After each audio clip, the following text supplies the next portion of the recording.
Le meilleur de Franck Ferrand raconte sur Radio Classique.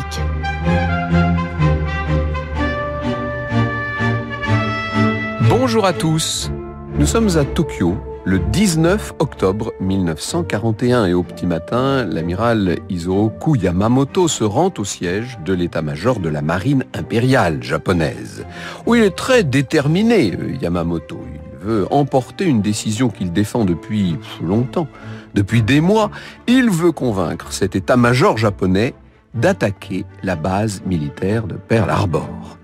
Yamamoto est comme tous les membres de l'état-major, c'est un nationaliste, c'est un défenseur de l'expansion territoriale, du grand Japon. Il a derrière lui toute une longue carrière, ça fait 35 ans qu'il sert la marine japonaise, il a 57 ans à l'époque, c'est un des personnages les plus respectés de cette marine japonaise. Contrairement à la plupart des personnes qui composent l'état-major, lui connaît bien les États-Unis, il a étudié dans les meilleures facs, dans les meilleures universités américaines, il connaît les théories militaires enseignées là-bas aux officiers américains et son plan a longuement mûri. C'est ce plan qu'il vient défendre dans cette matinée du 19 octobre. Alors, l'état-major est d'abord hésitant. Ce qui est certain, c'est que tous souhaitent faire la guerre aux États-Unis. Mais après, il y a toutes sortes de façons de mener cette guerre. L'état-major souhaite faire la guerre d'une manière peut-être plus conventionnelle. Les États-Unis ne sont pas un pays comme les autres. Yamamoto sait que l'armée japonaise ne peut pas défier l'armée américaine pendant plusieurs années. Ils ne seront jamais assez nombreux, assez équipés. Il défend l'idée d'une frappe très forte qui pousserait les Américains à se retirer. Voilà ce que dit l'amiral, je le cite. « Je crois fermement que la chose la plus importante que nous ayons à faire en cas de guerre avec les États-Unis est d'attaquer farouchement et de détruire le gros de la flotte américaine au début de la guerre, de telle sorte que le moral de la marine et du peuple américain soit irrémédiablement détruit. » Conception qui donc reposerait sur la surprise, une attaque sans qu'il y ait eu la moindre déclaration de guerre. Entre parenthèses, on est totalement en dehors des clous, en dehors de toutes les règles internationales. L'amiral est conscient que son plan dérange un certain nombre de ses confrères. « Si vous demeurez en désaccord avec ce que je défends ici, dit-il, je démissionnerai de mes fonctions. » Et Yamamoto est parfaitement conscient que la marine ne peut pas se permettre de perdre un amiral à ce point apprécié dans une période qui est la période la plus cruciale de la guerre. Il sait bien qu'on ne le renverra pas dans ses foyers. L'état-major lui demande de s'absenter, le temps que tout le monde délibère, et après quelques minutes, on invite Yamamoto à rentrer dans la pièce. Eh bien, c'est ici qu'il apprend que dès à présent, on va lui confier la mission dont il a parlé, la mission qu'il a exposée, et on va la conduire exactement selon ses plans. Franck Ferrand sur Radio Classique. C'est la mine satisfaite que Yamamoto a regagné sa voiture. Ça faisait des mois donc qu'il se préparait. Il faut le dire, peu à peu, le contexte devenait favorable à l'organisation qu'avait prévue Yamamoto. Un jour avant cette réunion du 19 octobre, le Premier ministre Konoe a été remplacé par le général Tojo, qui est un farouche partisan d'une entrée rapide en guerre contre les États-Unis. Donc c'était juste le bon moment. Et puis, bien qu'il ne soit pas encore officiellement engagé dans le combat, c'est vrai que la puissance américaine retire de nombreuses troupes du Pacifique pour les concentrer sur le front européen, donc il est évident que ça tombait pas mal non plus. Hélène Harter a écrit dans Pearl Harbor, le livre est paru chez Talandier, le 7 avril 41, soit 5 mois plus tôt, un quart de la flotte du Pacifique est versé dans celle de l'Atlantique. Le président Roosevelt juge le théâtre européen prioritaire, alors que la Grande-Bretagne lutte seule contre l'Allemagne nazie et que la guerre sous-marine menée par les Allemands menace les intérêts anglo-saxons. On est bien conscient à Washington qu'on va pas pouvoir rester en dehors de cette guerre bien longtemps. Seulement, il faut arriver à convaincre la population, bien entendu. Les dernières actualités militaires prouvent que le plan de l'amiral Yamamoto est possible. Jusqu'ici, il était considéré comme très très difficile d'aller torpiller une marine complète depuis les airs. Sauf que le 12 novembre 40, à Tarente, en Italie, les Anglais coulent avec seulement 21 bombardiers, la moitié de la marine italienne. Et ça a duré très peu de temps, ça a duré 1 heure. Et la rade de Tarente possède les mêmes caractéristiques que celle de Pearl Harbor. De plus, le temps joue contre la puissance japonaise. Au mois de juillet 41, les Japonais envoient pas mal de troupes en Indochine française. Les Américains réagissent en interdisant l'exportation de carburant au Japon. Donc, si on veut pas que les stocks ne soient vite à sec, il va falloir réagir le plus vite possible. Dans le sud du Japon, Yamamoto exige que tous les pilotes appelés à participer à l'attaque finale s'exercent à torpiller des cibles dans des eaux aussi peu profondes que peuvent l'être les eaux de Pearl Harbor. Et 4 fois sur 5, les pilotes atteignent leur cible. C'est ainsi plus de 440 pilotes qui s'exercent quotidiennement pour aller causer les plus grands dommages sur l'île de Oahu, dans l'archipel d'Hawaï. L'attaque est fixée. Elle est fixée pour une date que vous connaissez forcément, pour le petit matin du dimanche 7 décembre 1941. Franck Ferrand sur Radio Classique. Je l'ai dit un peu allusivement. Peut-être que je reprécise où se trouve bien sûr cette base américaine aéronavale de Pearl Harbor. On est sur l'île de Oahu, qui est la plus grande, la principale des îles de l'archipel de Hawaï, bien entendu. Et au petit matin du 7 décembre 1941, donc il y a 80 ans, jour pour jour, on est plutôt tranquille à Hawaï. Rien ne laisse présager sur place la catastrophe qui se profile. Les paysages, nous dit Jean-Baptiste Galen qui a préparé cette émission, sont conformes à une image de carte postale. L'île de Oahu est un paradis surarmé, mais la base de Pearl Harbor est profondément calme. Les ondes de la radio Honolulu diffusent du jazz en ce dimanche matin, qui semble une belle matinée, comme les autres. Sauf qu'au même moment, si vous vous déportez à 200 000 au nord de Pearl Harbor, vous avez 6 porte-avions, 2 cuirassés, 3 croiseurs et 9 destroyers qui sont en train d'approcher et qui approchent à la plus grande vitesse possible. Ça fait 10 jours que cette incroyable armada japonaise a quitté les îles Kuriles. Je cite Jean-Jacques Antier dans Historia. Les Japonais redoutaient tellement de manquer l'effet de surprise que leur plan prévoyait l'annulation de l'opération si la flotte était découverte avant le 6 décembre, veille de l'attaque, d'où l'ordre barbare de couler tout bateau rencontré, même neutre.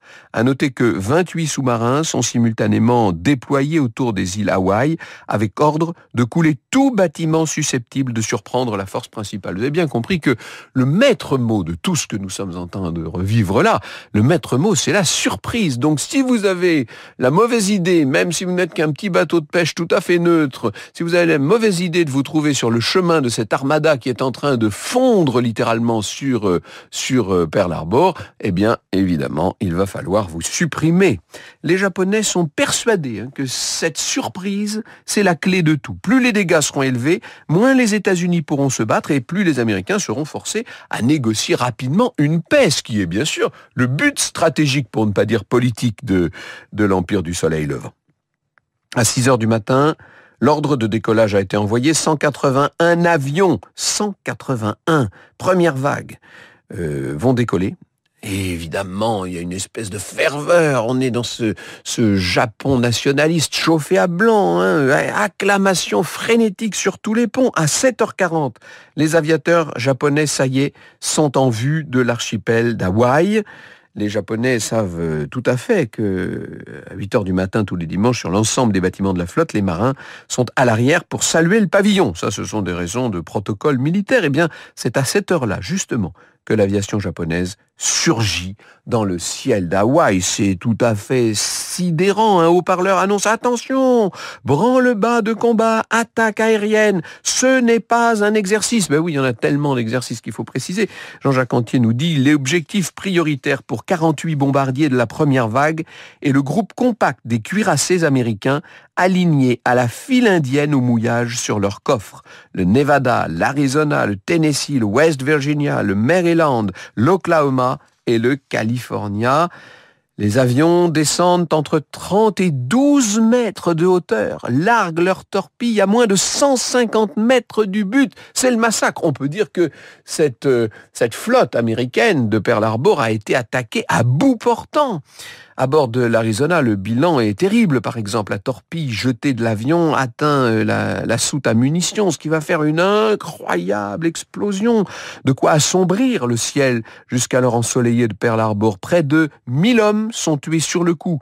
Près de 200 autres vont périr de leurs blessures et ceux qui échappent à cet enfer se jettent à l'eau et doivent nager dans une nappe gluante de 10 cm pour essayer de rejoindre l'île à la nage, tandis que d'autres avions continuent de mitrailler, de bombarder ce qui se trouve autour d'eux.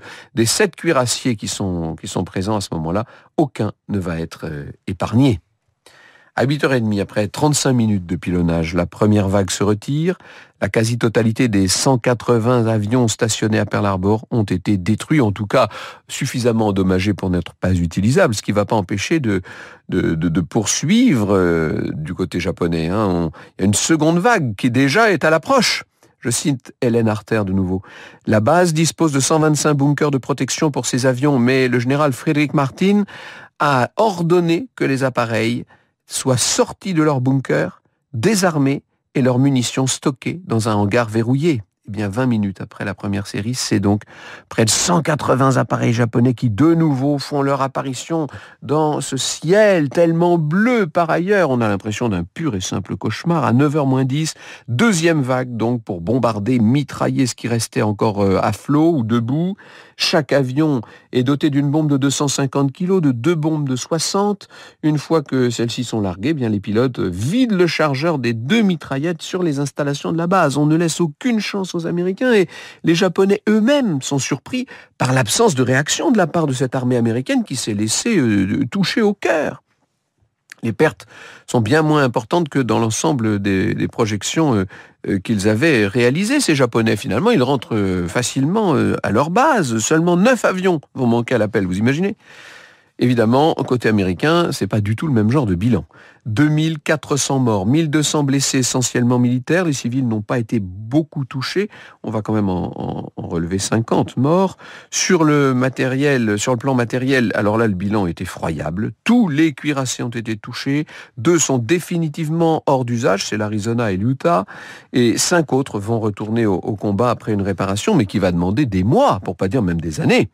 À leur retour au Japon, les officiers qui ont mené l'opération sont reçus par l'empereur Hirohito en personne. Les voilà dans l'hommage infini du palais impérial. Et paradoxalement, l'amiral Yamamoto, maintenant, a peur peut-être de ce qu'il a fait. Il se demande si les Japonais n'ont pas réveillé un géant endormi. Ah oui, ça, on doit pouvoir, sur ce plan, lui donner entièrement raison. Franck Ferrand, sur Radio Classique.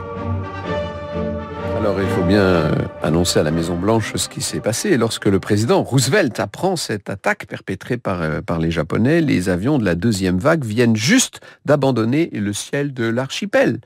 Dans les heures qui suivent, on n'arrête pas d'apporter dans le bureau ovale la liste invraisemblable des dommages. La Maison-Blanche est en train de se transformer en quartier général. Ça va être l'épicentre de la riposte. Et le lendemain, Roosevelt se présente devant le Congrès. Et voilà le discours, on le connaît, hier, 7 décembre 1941. Une date qui restera à jamais marquée dans l'histoire comme un jour d'infamie. Les États-Unis d'Amérique ont été attaqués délibérément par les forces navales et aériennes de l'Empire du Japon. Les États-Unis étaient en paix avec le Japon et étaient même à la demande de ce pays en pourparlers avec son gouvernement et son empereur sur les conditions du maintien de la paix dans le Pacifique. J'ai demandé que le Congrès déclare depuis l'attaque perpétrée par le Japon dimanche 7 décembre l'état de guerre contre le Japon. Et l'ensemble du Congrès vote la déclaration de guerre. Il y a une députée pacifiste qui va s'y opposer, mais enfin ça fait pas bien lourd. Une majorité d'Américains, par ailleurs, dans l'opinion elle-même, se déclare tout à fait pour la guerre. En seulement 2 jours, Roosevelt va emporter une décision politique que jusqu'alors il n'avait pas réussi à arracher à une opinion extrêmement opposée à l'idée de se mêler à cette guerre mondiale. Il avait bien du mal à convaincre tout le monde de s'engager dans le conflit. Il y avait cette tradition, tout simplement, cette tradition isolationniste du peuple américain qui n'avait pas du tout envie d'aller intervenir à l'extérieur du continent.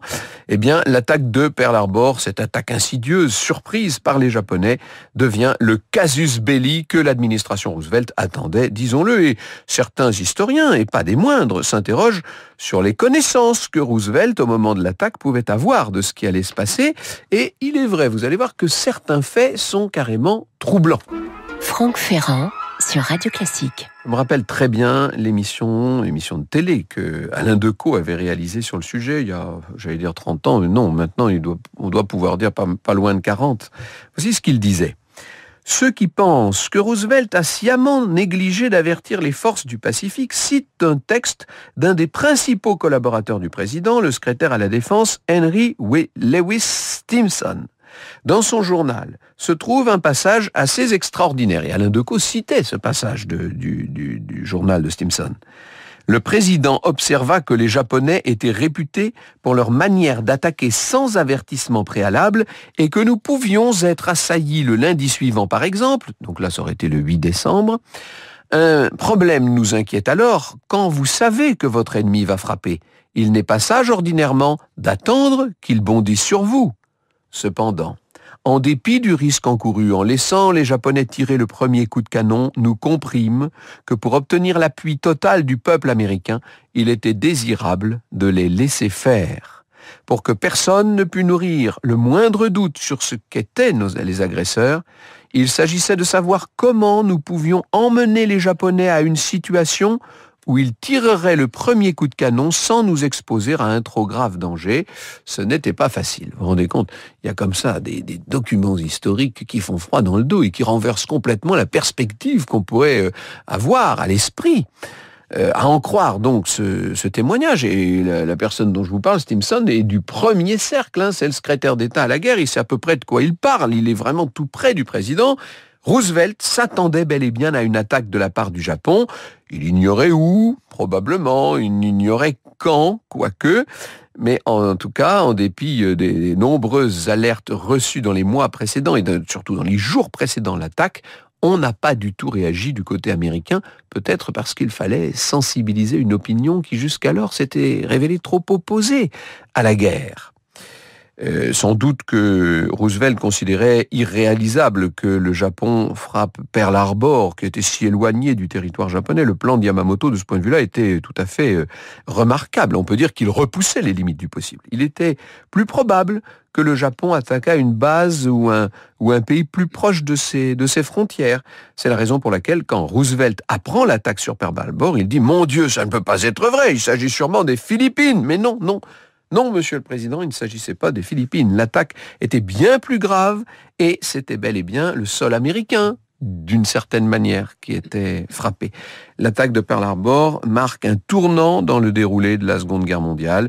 Ça, c'était donc le 7 décembre 41, il y a donc 80 ans, et le 11, l'Allemagne, par solidarité avec son allié nippon, va déclarer la guerre aux États-Unis. Bon, la suite, j'allais dire, vous la connaissez. Alors que Yamamoto espérait décourager les États-Unis en attaquant Pearl Harbor de façon massive et surprenante, eh bien, c'est tout à fait l'inverse qui s'est produit. On peut dire que malgré lui, sans doute, il aura précipité les événements.